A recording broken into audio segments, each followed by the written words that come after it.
Production possibility curve, അതിനെ PPC എന്ന് ചുരുക്കി പറയും.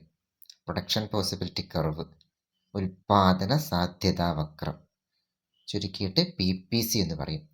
ഇതിൻ്റെ വേറൊരു പേരാണ് പ്രൊഡക്ഷൻ പോസിബിലിറ്റി ഫ്രോണ്ടിയർ, ഉൽപാദന സാധ്യത അതിർത്തി എന്ന് പറയും. വ്യാപകമായിട്ട് അറിയപ്പെടുന്നത് പ്രൊഡക്ഷൻ പോസിബിലിറ്റി കർവ് എന്നാണ്. എങ്ങനെയാണ് പ്രൊഡക്ഷൻ പോസിബിലിറ്റി കർവ് വരക്കുക എന്നാണ് നമ്മൾ നോക്കുന്നത്. ഓക്കെ, ഇതൊരു പ്രൊഡക്ഷൻ പോസിബിലിറ്റി ടേബിളാണ് ഇവിടെ കൊടുത്തിരിക്കുന്നത്.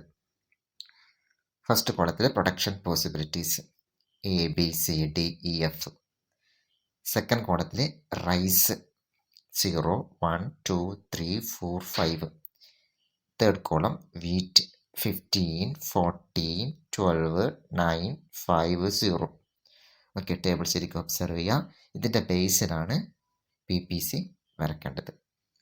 ഇവിടെ ഫസ്റ്റ് പോസിബിലിറ്റീസ് നോക്കിയാൽ പ്രൊഡക്ഷൻ പോസിബിലിറ്റീസ് എയിൽ റൈസ് 0-ഉം വീറ്റ് 15-ഉം ആണ് പ്രൊഡ്യൂസ് ചെയ്യുന്നത്. അതായത് ലഭ്യമായ റിസോഴ്സസ്, വിഭവങ്ങൾ കംപ്ലീറ്റും വീറ്റ് പ്രൊഡ്യൂസ് ചെയ്യാൻ ചിലവാക്കിയാൽ, അതായത് 50 യൂണിറ്റ് ഈ ടേബിൾ പ്രകാരം പ്രൊഡ്യൂസ് ചെയ്ത് കഴിഞ്ഞാൽ റൈസ് ഒന്നും തന്നെ പ്രൊഡ്യൂസ് ചെയ്യാൻ വേണ്ടി പറ്റില്ല. എഫ് നോക്കുക, മാക്സിമം റൈസ് പ്രൊഡ്യൂസ് ചെയ്യാൻ വേണ്ടി പറ്റുക 5 യൂണിറ്റ് ആണ്. അങ്ങനെയാണെങ്കിൽ വീറ്റ് ഒന്നും തന്നെ പ്രൊഡ്യൂസ് ചെയ്യാൻ വേണ്ടി പറ്റില്ല. അതുകൊണ്ടാണ് വീറ്റിൻ്റെ കോളത്തിൽ 0 എന്ന് കൊടുത്തത്.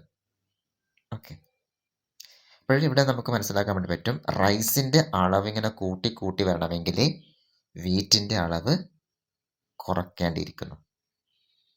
ഓക്കെ, ഇനി എങ്ങനെയാണ് വരക്കുക നോക്കാം. X ആക്സിസും Y ആക്സിസും വരക്കുന്നു.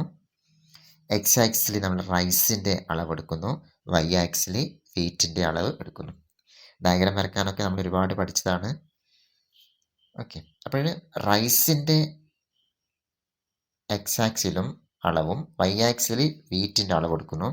A എന്ന് പറയുന്ന പോസിബിലിറ്റിയിലാണ് നമ്മൾ ആദ്യം അടയാളപ്പെടുത്തുന്നത്. അപ്പോൾ റൈസ് 0, അപ്പോൾ X ആക്സിൽ 0 എടുക്കാൻ നോക്കുക, Y ആക്സിൽ വീറ്റിന് എടുക്കാൻ നോക്കുക. ഈ ഡയഗ്രത്തിൽ 14-നും 16-നും ഇടയിൽ ഡോട്ട് കൊടുത്തിട്ടുണ്ടോ, അതാണ് 0 15 എന്ന് പറയുന്ന കോമ്പിനേഷൻ. പിന്നെ പ്രൊഡക്ഷൻ പോസിബിലിറ്റി ബിയിലേക്ക് പോകുമ്പോൾ റൈസിൻ്റെ സ്ഥാനത്ത് നോക്കുക 1-ഉം വീറ്റിൻ്റെ സ്ഥാനത്ത് 14-ഉമാണ്. ആ കോമ്പിനേഷനിൽ നമ്പർ പ്ലോട്ട് ചെയ്യുക, വാല്യൂ പ്ലോട്ട് ചെയ്യുക.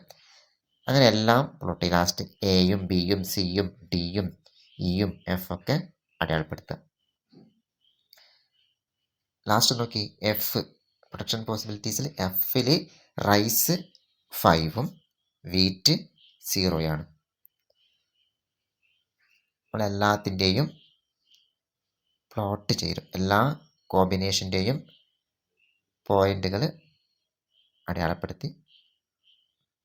ഇനി ചെയ്യേണ്ടത് ആ പോയിന്റുകളൊക്കെ യോജിപ്പിക്കുകയാണ് വേണ്ടത്.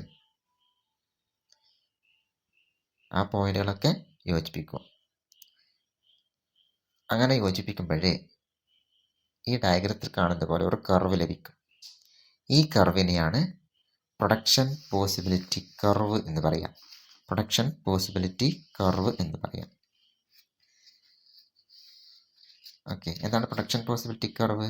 ലഭ്യമായ വിഭവങ്ങളും സാങ്കേതിക വിദ്യയും പൂർണ്ണമായിട്ട് ഉപയോഗിച്ചുകൊണ്ട് ഒരു സമ്പദ് വ്യവസ്ഥയ്ക്ക് ഉൽപ്പാദിപ്പിക്കാൻ വേണ്ടി കഴിയുന്ന രണ്ട് സാധനങ്ങളുടെ വിവിധ കോമ്പിനേഷനുകൾ യോജിപ്പിച്ച് വരയ്ക്കുന്ന രേഖാചിത്രത്തിനാണ് പ്രൊഡക്ഷൻ പോസിബിലിറ്റി കർവ്, ഉൽപാദന സാധ്യതാ വക്രം അല്ലെങ്കിൽ പ്രൊഡക്ഷൻ പോസിബിലിറ്റി ഫ്രോണ്ടിയർ എന്ന് പറയുന്നത്. ഓക്കെ, എക്സാമിന് ഒരു ടേബിൾ തരും, പ്രൊഡക്ഷൻ പോസിബിലിറ്റി ടേബിൾ തരും. എന്നിട്ട് നിങ്ങളോട് പ്രൊഡക്ഷൻ പോസിബിലിറ്റി കർവ് വരയ്ക്കാൻ വേണ്ടി ചോദിക്കും. അപ്പോൾ ഇതേപോലെ വരയ്ക്കുക.